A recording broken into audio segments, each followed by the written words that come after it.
রোগ হলে নাকি গুনাহ মাফ হয়, তাহলে মানুষ রোগ থেকে রক্ষা পেতে চায় কেন? রোগ হওয়া তো ভালো, গুনাহ মাফ হবে। প্রশ্ন তো সুন্দর প্রশ্ন, মাশাআল্লাহ। রোগ হলে, বিপদ হলে গুনাহ মাফ হয়। প্রশ্নকর্তার প্রশ্ন হলো, যেটা গুনাহ মাফ করে সেটা তো ভালো জিনিস, তাহলে রোগ হলে আবার রোগ থেকে মুক্তির জন্য দোয়া কেন চাই আমরা?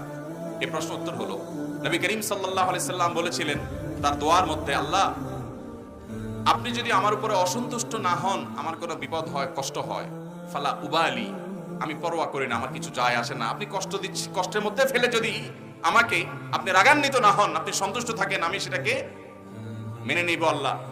ওয়ালাকিন ওয়ালাকিন আফিয়াতু, তবে আল্লাহ আপনি যদি আমাকে সুস্থতা দান করেন, সুখে রাখেন, স্বাচ্ছন্দ্য দেন, অসুস্থ না হয়ে যদি আমি সুস্থ থাকি, তাহলে আউসাউলি, তাহলে সেই ক্ষেত্রে সেটা আমার জন্য হবে অধিকতর সহজ, সহনীয়, আমার জন্য কল্যাণকর, আমি সেটা চাই। কিন্তু যদি অসুস্থ দেন, আমি সন্তুষ্ট। তাহলে বোঝা গেল যে অসুস্থ হলে, রোগ দিলে আল্লাহ রাব্বুল আলামিন আমরা সন্তুষ্ট হব, কারণ এর মাধ্যমে আল্লাহ গুনাহ মাফ করবেন। কিন্তু যদি আল্লাহ তাআলা সুস্থতা দান করেন, তাহলে আরো বহু গুনাহ মাফের উপায় আমি বের করতে পারবো, অনেক আমল করতে পারবো যার মাধ্যমে গুনাহ মাফ হবে। এজন্য ইমানদার সুস্থতা চাইবে, অসুস্থতা না। কিন্তু অসুস্থ হলে সে সবর করবে এবং জানবে যে এর পিছনে কল্যাণ অবশ্যই আছে, সে অসুস্থতা কামনা করবে না।